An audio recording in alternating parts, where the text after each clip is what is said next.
Ассаляму алейкум. Хайрлы шамлар сайгылатыр телеканалының телесерджілері бүгін информацион программасының сериетесінің студияда сіздер үшін мен Гульсум Халилова Чалшам. Добрый вечер. В эфире телеканала АТР. Вы смотрите информационно-аналитическую программу «Бугунь». В студии для вас работаю я, Гульсум Халилова. И следующие 4 часа в этой студии с гостями, которые приедут к нам или подключатся в режиме онлайн. Мы обсудим основные новости и события сегодняшнего дня, которые появились в информационной повестке дня и которые непосредственно касаются временно оккупированного Крыма.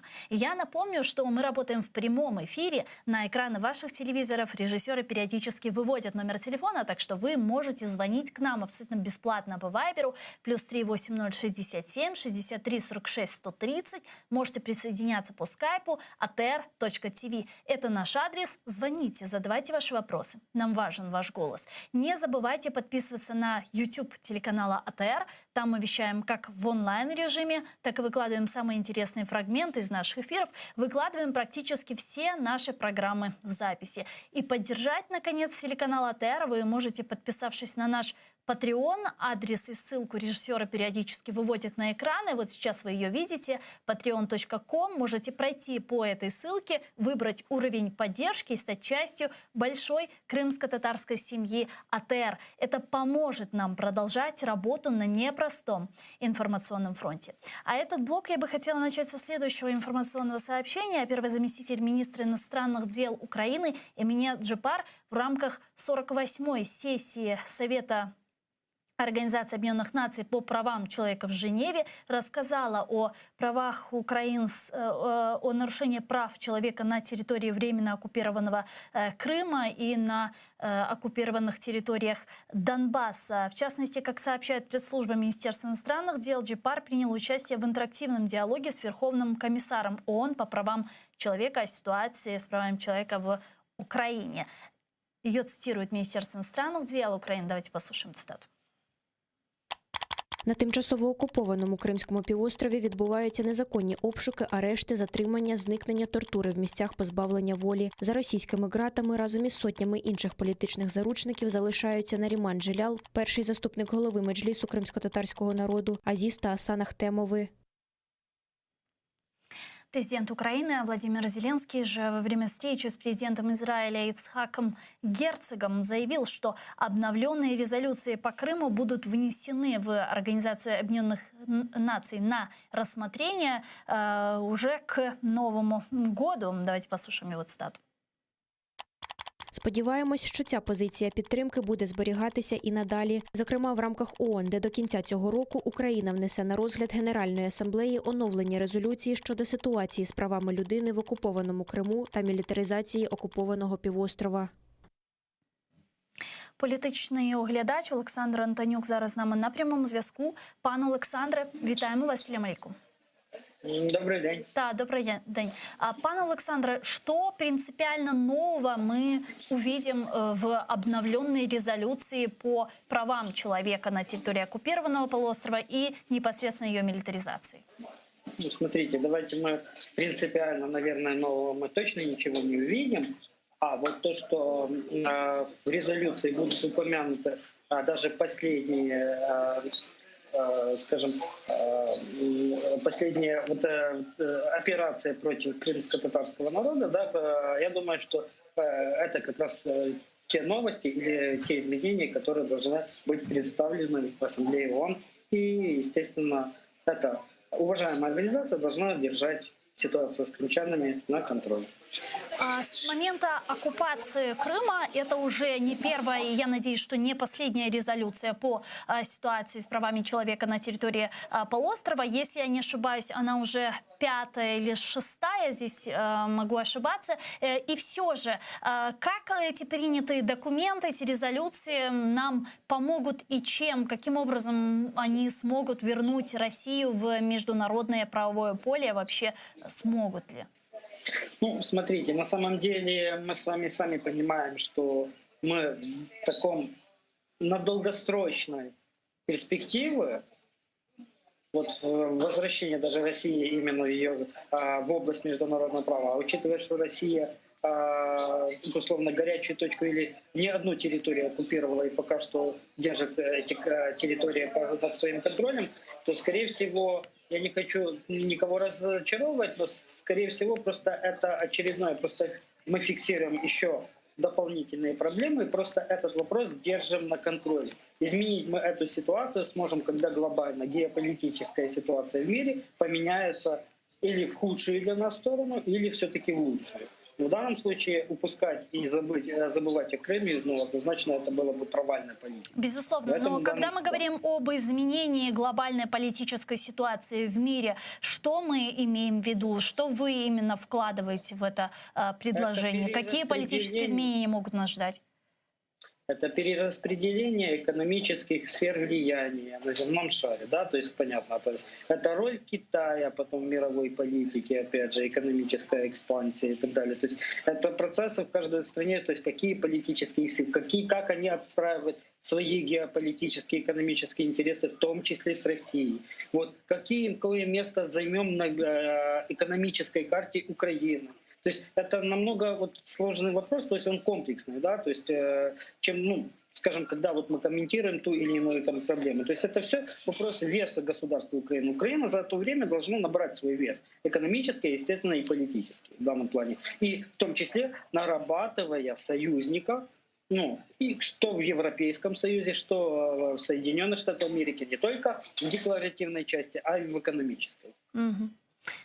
Если мы говорим о своих союзниках, кого мы можем сегодня назвать реальными союзниками и партнерами Украины? Партнерами считаются многие страны, даже Германия и Франция. Но каждое государство имеет свои национальные интересы, да, то есть те же экономические. Тот же Nord Stream 2 этому показатель. А с таких самых полноценных я считаю, что мы можем считать страны, такие как Польша, как Балтийские страны. То есть это самые надежные, да, союзники, которые, в принципе, понимают угрозы политики Российской Федерации. И поэтому в этом плане это самое. А все другие, это, опять же, все упирается, с одной стороны, политике ценности, которые декларируются, а с другой стороны, опять же, экономика. Это касается США? В том числе. Потому что в Китае сейчас, допустим, заигрывает с Россией или держит тут баланс, потому что, точнее, Соединенные Штаты, потому что у них на повестке дня конкуренция с Китаем. И последнее время... они используют Россию как раз для того, чтобы балансировать развитие Китая, естественно, да, и разыгрывать свою геополитическую карту. Я почему задаю этот вопрос? Потому что в последнее время нам приходится слышать очень серьезную критику в адрес администрации президента США Джозефа Байдена. Говорят о том, что он ничем от Трампа не отличается, и сейчас все свои силы кинул на противостояние с Китаем, и при этом не взирая на интересы своих других партнеров. В частности, речь идет о Франции, которая довольно очень критически относилась к этому военно-оборонному соглашению между США, Британией и Австралией. И в таком случае многие говорят о том, что США во имя противостояния с Китаем может на второй, на третий, на четвертый план отодвинуть своих других союзников, партнеров, которым также представляют угрозы другие страны, в данном случае Украине, Россия. Действительно, стоит ли этого опасаться? Скажем так, это отбрасывать нельзя, потому что любая страна, опять же, руководствует в первую очередь своими интересами. Опять же, конкуренция с Китаем это для Соединенных Штатов, это же, опять же, это производство, это экспансия рынков, той же самой электроники, да, то есть мы же с вами пользуемся гаджетами, которые 90%, как правило, производственные мощности находятся в Китае. Это на самом деле миллиарды, триллионы долларов оборота.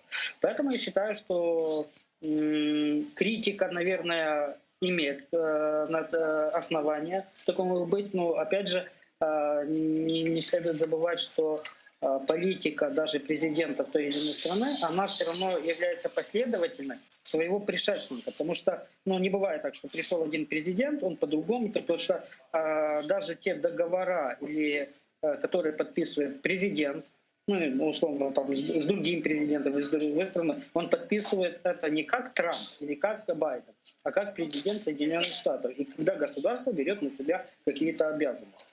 Поэтому, да, опять же, это тот момент, который говорю, меняется геополитическая ситуация в мире.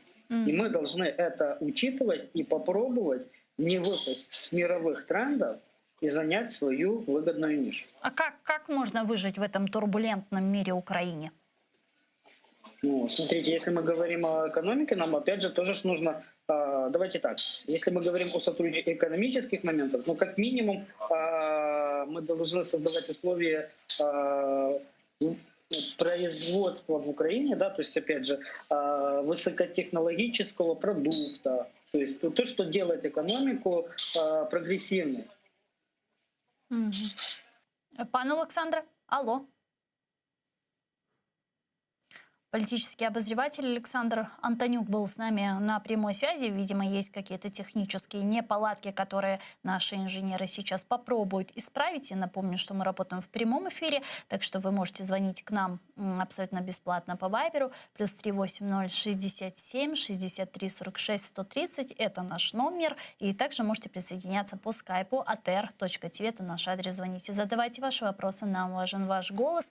Я так понимаю, что пока технические неполадки не устранены, правильно? Попробуем еще раз набрать пана Александра Антонюка. Сайгылар кадашлар, мен седа бір кере сіздерге текрарламаға істер едімке біздің яйынларымыз эм қырым татар, эм рус, эм де украин тілінде. Алы барала сон күнде 6 саат біз бүгін информацион программасыны япамыз. Осы біттен біздерге жанлы шекілде вақыт телефон аша білесіңіз. Бұның әлі бераберлікте шунда қайдетмеге істер, едім белкі базыларын сияйынларымызға қошылмаға істейдір. О себептен яйынлар олмағаны вақыт біле Вайбер васысы елі біздерге месаж яса білесіңіз. Ве небетіке яйынларымызда сіздерді қоша білеміз. Александр Антонюк с нами на прямой связи, как мне подсказывают наши редакторы. Пан Александра, да, пожалуйста, вы можете продолжить вашу мысль. Нет, так вот просто я же говорю, это опять же, какое производство, как двигается наша экономика. То есть мы далее будем просто экспортировать сырье, да, в мировую экономику, или мы все-таки начнем конкурировать с конкретной продукцией. Это опять же реформа, когда я говорю о армии, да, о высокотехнологическом вооружении, такие как беспилотные системы и так далее. Это все в комплексе. Опять же, да, опять же, рынки сбыта, то есть и опять же партнерство на уровне разных корпораций. Это то, что я считаю, не выпасть, опять же, из общего мирового тренда.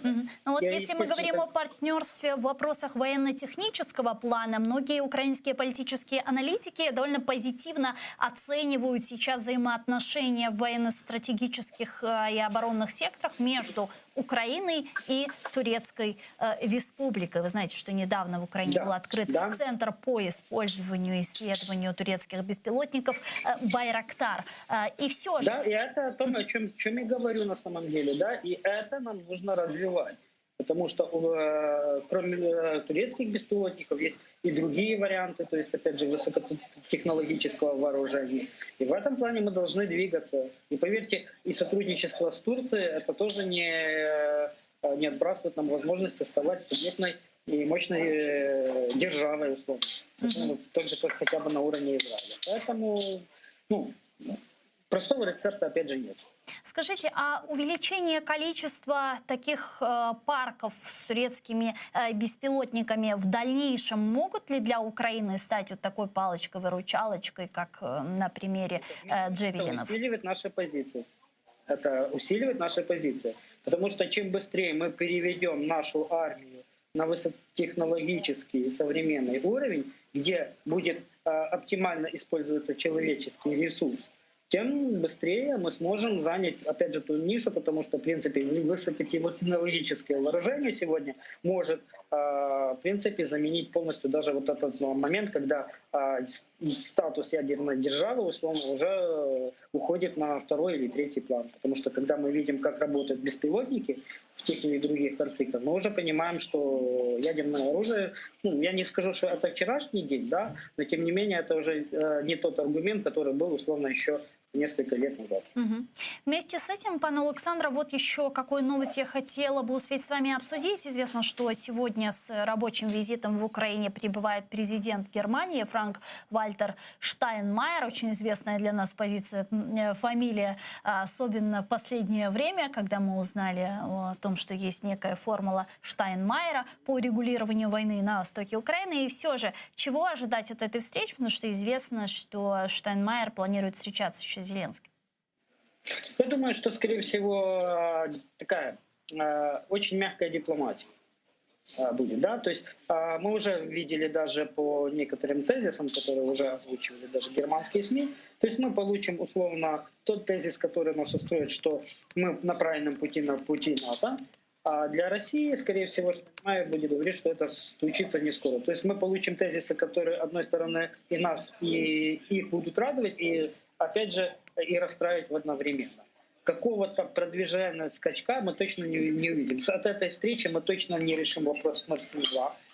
Но мы можем решить вопрос о инвестициях в нашу ГТС по части развития альтернативной энергетики, в том числе перевод или в будущем работа с водородом. Вот это максимум, я буду считать, что это будет большой плюс. Ну и опять же экономический момент. По Минску и так далее, думаю, что мы не сможем продвинуться ни на йоту. Даже если будет смена канцлера в Германии в пользу Олафа Шольца? Я думаю, да. Потому что, опять же, Минский процесс, я считаю, он сейчас в глубоком тупике.